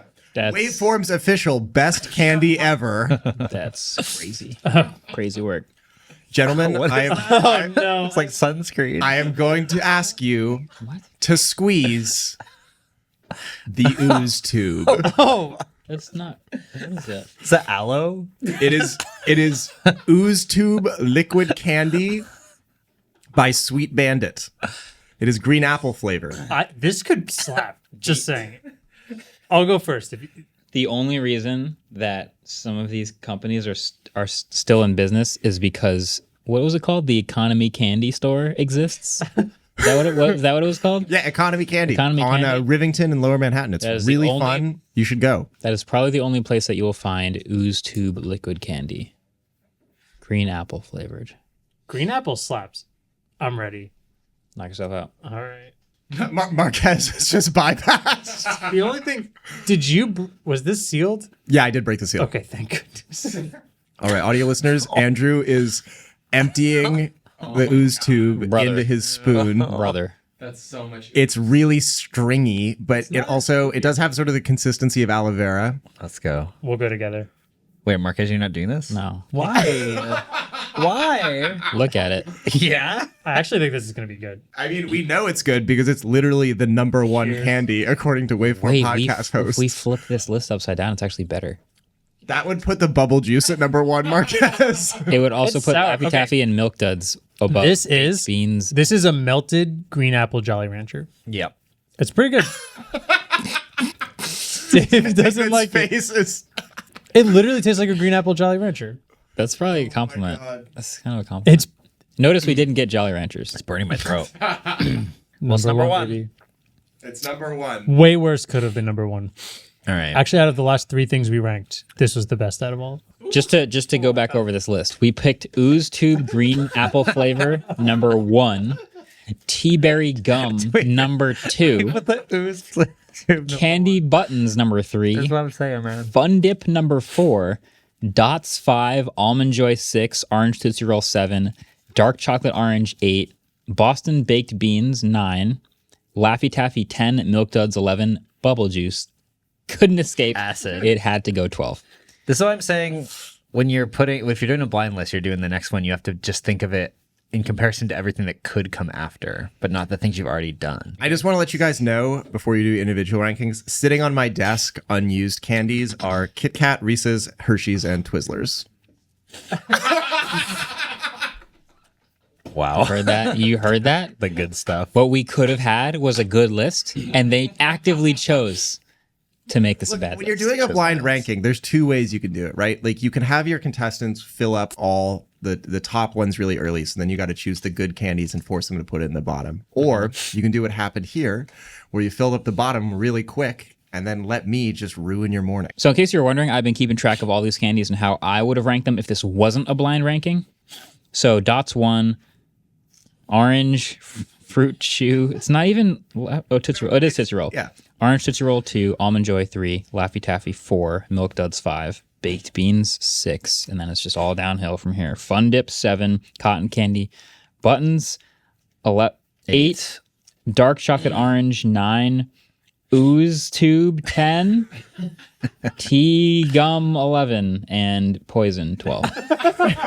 You didn't even have the ooze tube, and it still made it to 10. That was based purely on Andrew's description. Yeah. I'm just, I'm not going to do my whole one. I'm just going to say the only thing I think people will be upset about with Marquez is the chocolate orange.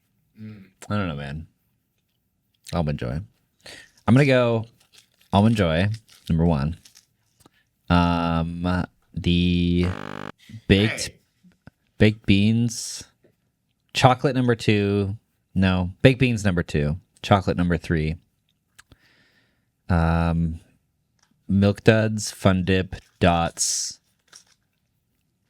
I don't know. It doesn't matter, man. Ultimately, those are my top 6. That's okay. I think I should be rewarded for creating a candy list of which 16% was liquid. That's not easy. It's pretty good. In Marques's world, this candy list is perfect because Dots got to be number 1 on his list. Trivia. This is the messiest ever. Spooky trivia. We may have to clarify the second question. Yeah. Guys, thin phones are in vogue right now, but they are not new. What phone released December 2014 had a total is it thickness or depth or thickness? Yeah, sure. Thickness. What had a total thickness of 4.8 millimeters?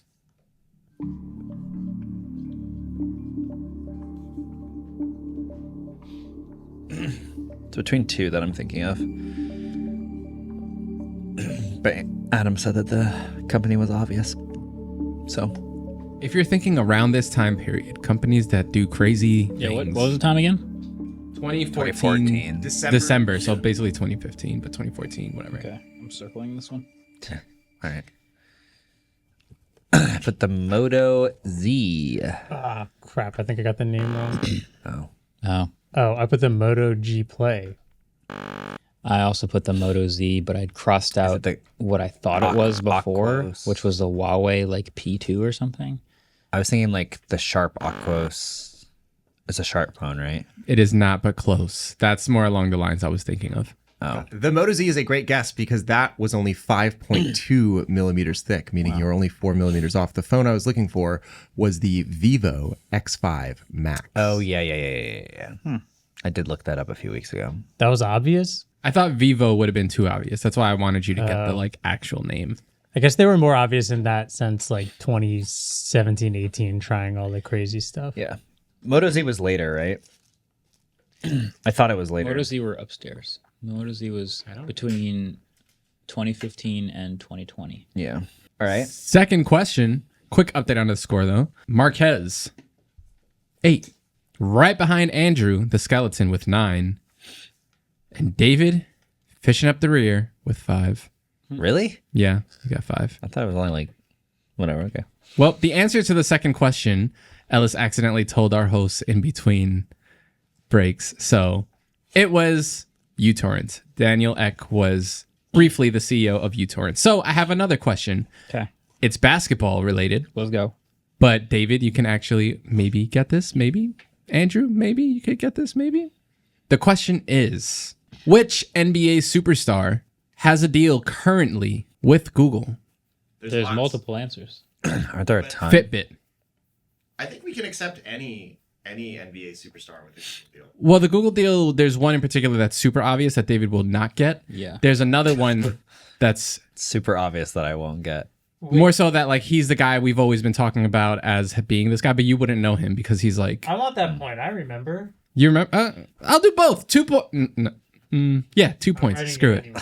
So a deal with Google. Ahead. Yes, a deal with Google. The one I was looking for specifically was a deal with Fitbit. He's also an investor in a bunch of no. I don't know the answer to this question. Oh, nice. Okay, cool. So you're supposed to put 2 answers? Yes, but David, think about someone you would know. That is my hint to you. Who currently plays? Yep, currently in the league. There's 2 players. Have I met him before?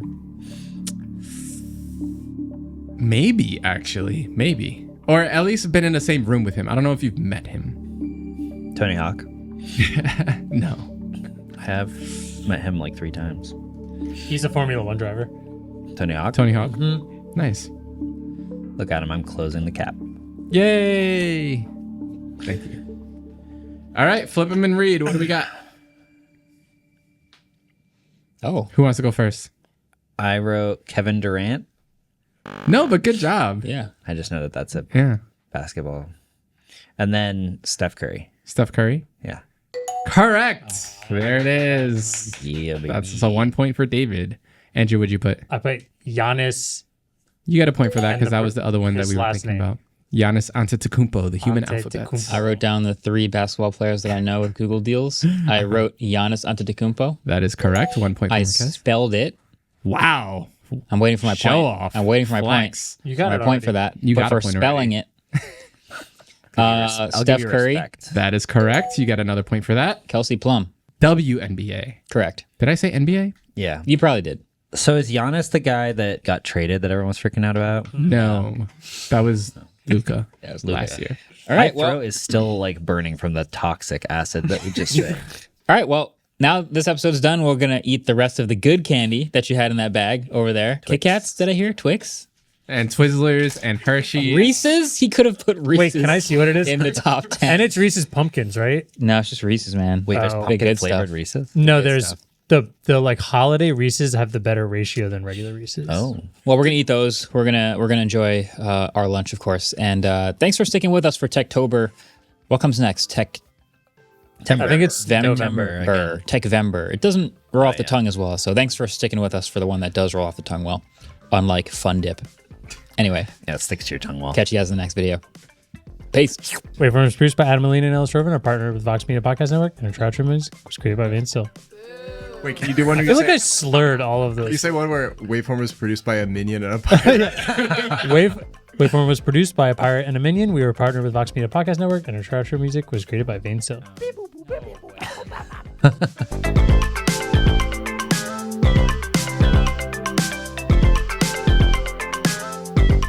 Spotify, but when they bought uTorrent, it was speculated. Wait, did you just say the thing outside? Wait, what? Yeah, you did. Oh, You totally did. David didn't hear it. it was finally me. New question. I'm sorry. Can I bring us back in? You're a wizard. can. You're a wizard, Adam. He's a pirate, actually. He's a pirate. I'm a pirate, actually, yeah.